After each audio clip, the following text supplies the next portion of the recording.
देखते हैं। टॉपिक जो है वो है चुंबकीय क्षेत्र में धारावाही कुंडली पर लगने वाला बल तथा बल आघूर्ण। क्या है? चुंबकीय क्षेत्र में धारावाही कुंडली पर लगने वाला बल तथा बल आघूर्ण। चुंबकीय क्षेत्र में धारावाही कुंडली पर लगने वाला बल तथा बल आघूर्ण। तो चुंबकीय क्षेत्र में का मतलब हो गया कि पहले से चुंबकीय क्षेत्र वहाँ पर है। तो पहले से चुंबकीय क्षेत्र कैसे होगा?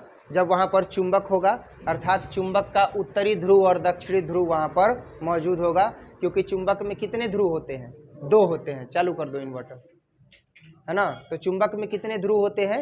2 ध्रुव होते हैं। तो इसका मतलब ये हुआ कि उत्तरी ध्रुव रहेगा और क्या रहेगा? दक्षिणी ध्रुव रहेगा।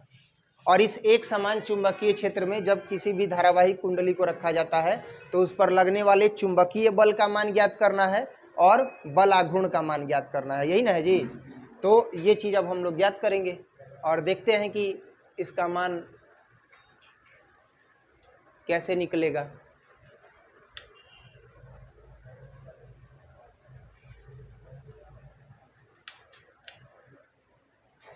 देखा जाए तो ये एक समान चुंबकीय क्षेत्र में जो है वो क्या रखा गया है? एक धारावाही कुंडली रखा गया है। और इस धारावाही कुंडली की विशेषता क्या है?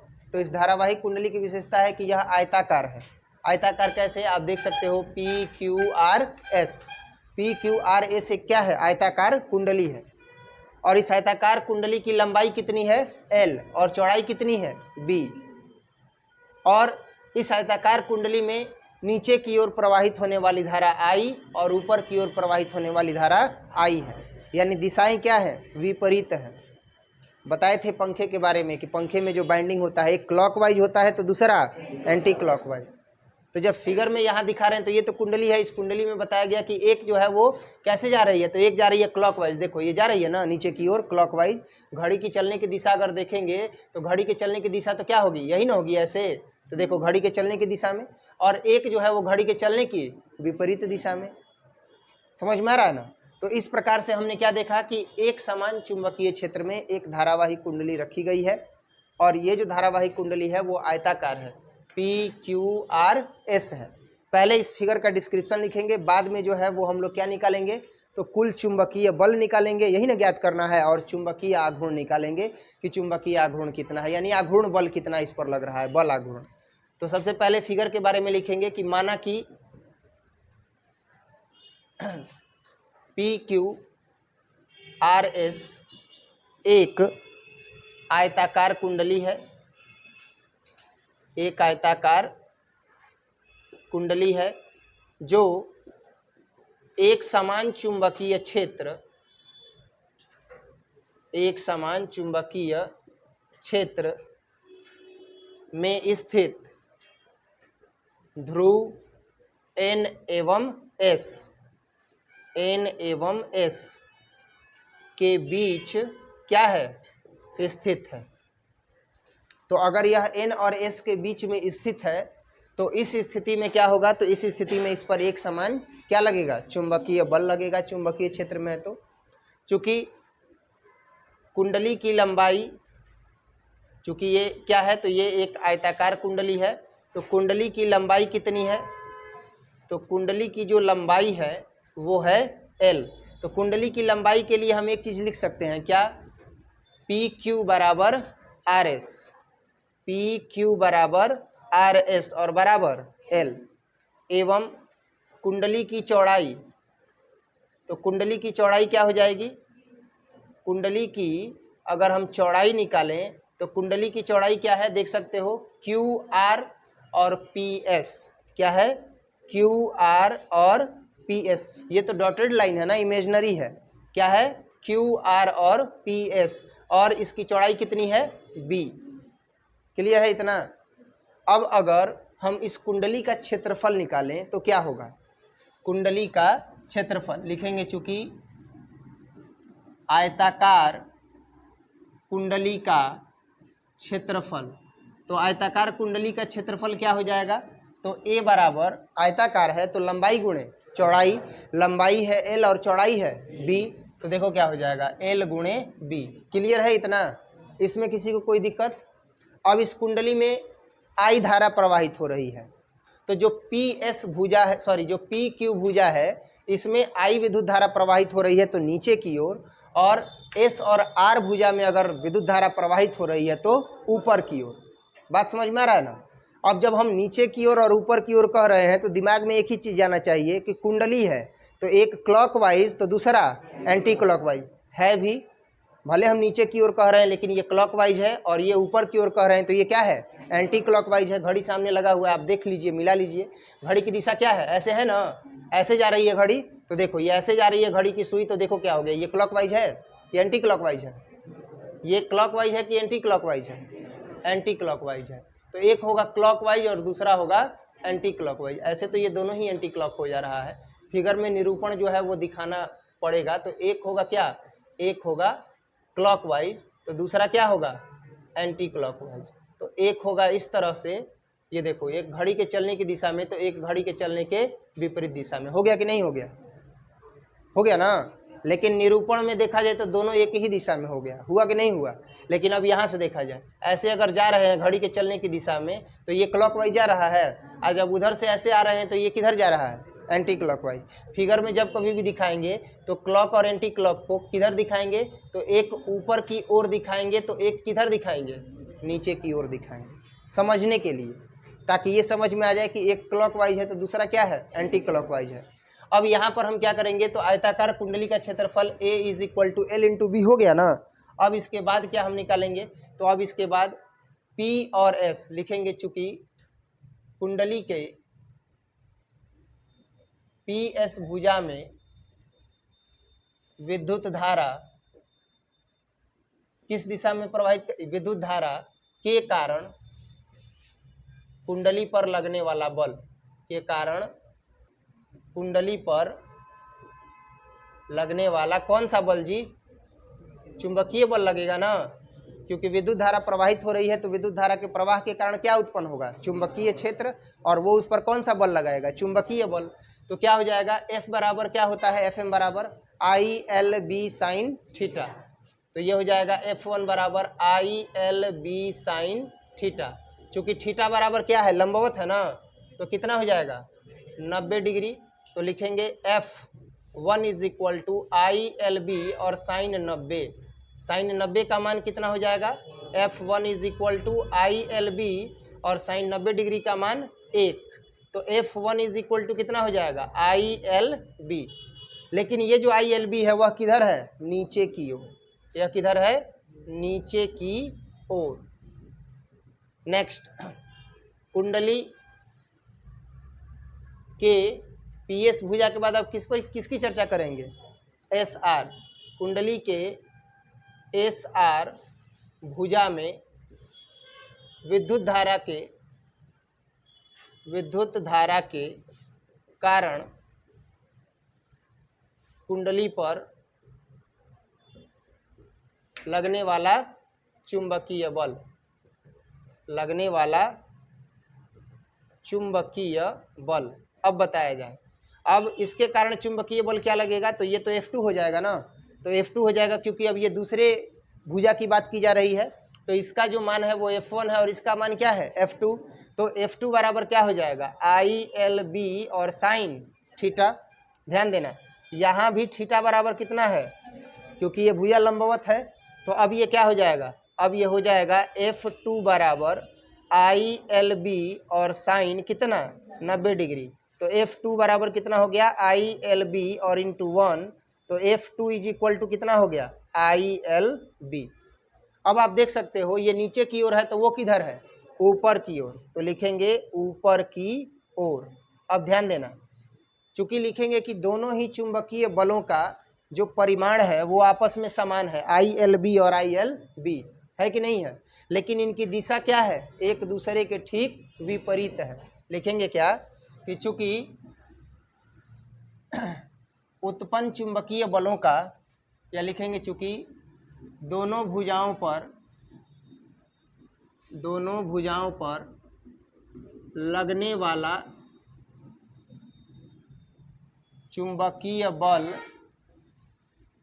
परिमाण में क्या है, परिमाण में बराबर है, किंतु इसकी दिशा क्या है, किंतु इसकी दिशा एक दूसरे के विपरीत है ना जी, एक दूसरे के विपरीत है।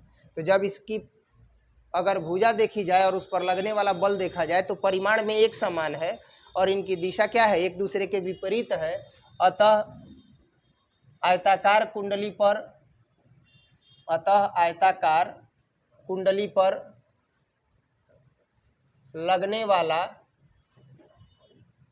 कुल चुंबकीय बल कितना हो जाएगा, बोलो, कुल चुंबकीय बल कितना हो जाएगा, शून्य हो जाएगा। नहीं, कल एक एग्जाम कल कह रहे हैं, पिछले क्लास में जो है वो बताए थे कैसे। तो हम जो है इस दिशा में अपनी तरफ खींच रहे हैं और कोई अपनी तरफ खींच रहा है। तो इस स्थिति में क्या हो जाएगा, इस स्थिति में लगने वाला जो बल है उसका नेट वैल्यू कितना हो जाएगा, क्योंकि दिशा क्या है, विपरीत है। तो वही यहाँ पर बताया गया है कि कुंडली पर लगने वाला कुल चुंबकीय बल क्या हो जाएगा, शून्य हो जाएगा। तो चुंबकीय बल का मान मिल गया ना। अब देखो, अब हमें क्या चाहिए, तो बल आघूर्ण का मान चाहिए ना, बल आघूर्ण का मान। अब तुम नेक्स्ट तो यही पॉइंट बचा ना, चुंबकीय बल चाहिए था और क्या चाहिए था, बल आघूर्ण चाहिए था कि कुंडली पर कितना बल आघूर्ण लगता है। तो बल आघूर्ण तो लगेगा ही। बल आघूर्ण क्या होता है, बल या बलों का वह समूह जो किसी भी पिंड पर अथवा वस्तु पर लग करके उसे उसके अक्ष के परितः एक बार क्या कर दे, घुमा दे, तो उसे ही क्या कहते हैं, बल आघूर्ण। तो यहाँ बल या बलों का वह समूह, तो यहाँ पर भी तो बल का समूह है ना, एक नीचे की तरफ लग रहा है तो एक ऊपर की तरफ, तो बलों का समूह है। तो इस स्थिति में यहाँ पर बल आघूर्ण का मान निकलेगा, निश्चित तौर पर निकलेगा। तो क्या होगा, ध्यान देना, लिखेंगे चूंकि कुंडली पर कुल चुंबकीय बल, तो कुल चुंबकीय बल का मान कितना है जी, शून्य है ना। लेकिन इसी कुंडली पर बलों का एक समूह बल आरोपित करता है।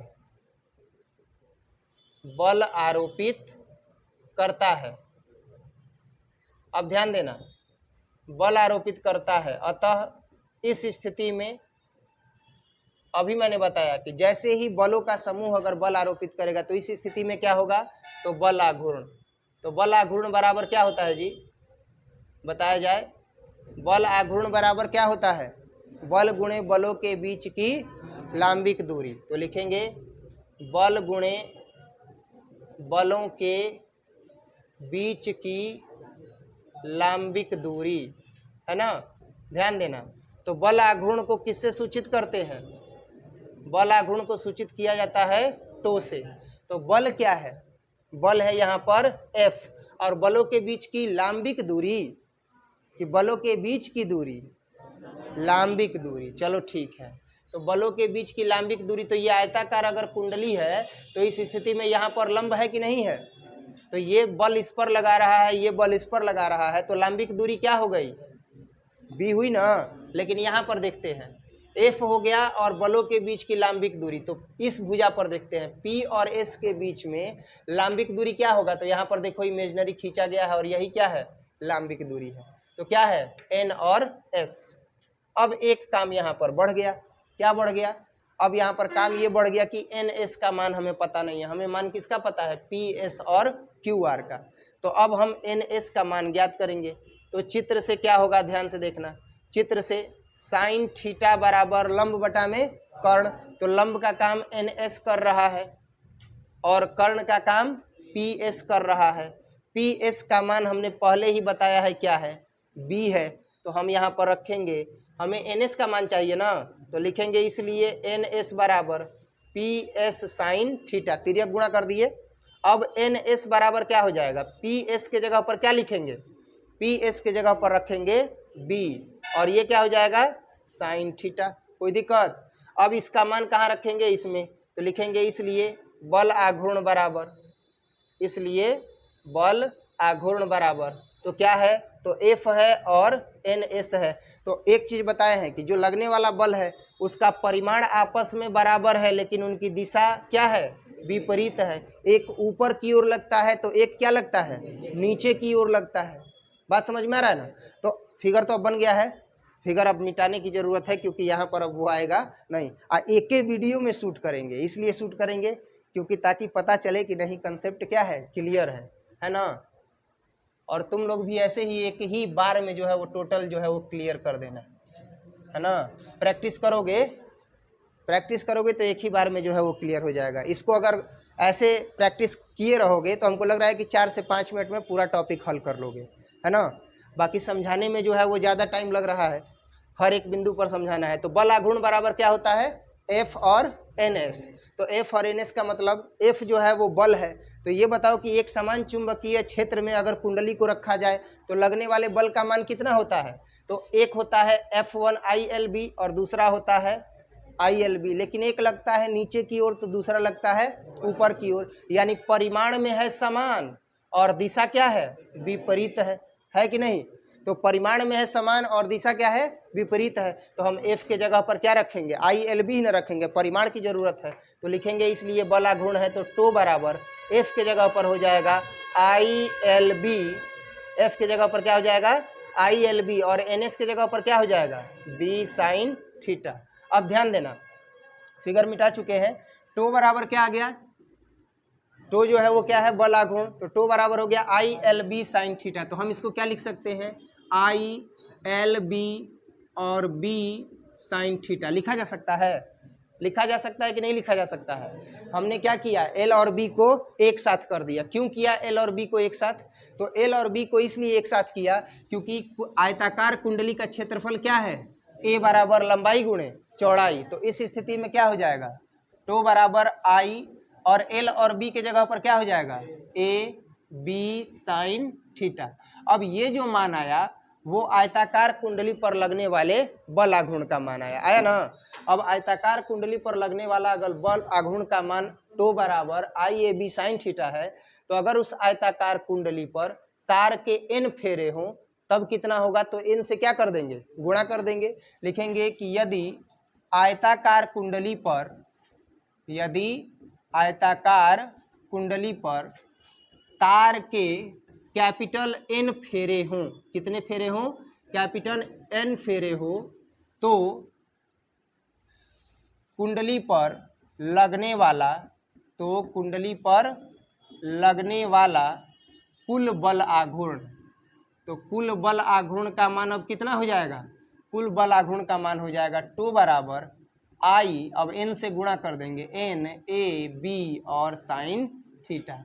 यही जो मान है वह एक धारावाही कुंडली जो चुंबकीय क्षेत्र में रखी गई है उस पर लगने वाले बल आघूर्ण का क्या होता है, मान होता है टो बराबर INAB साइन थीटा। बाकी उसी कुंडली पर लगने वाले कुल चुंबकीय बल का मान कितना होता है, शून्य होता है। क्यों, क्योंकि उनका परिमाण तो आपस में बराबर होता है लेकिन उनकी दिशा क्या होती है, एक दूसरे के विपरीत होती है, एक ऊपर की तरफ तो एक नीचे की तरफ।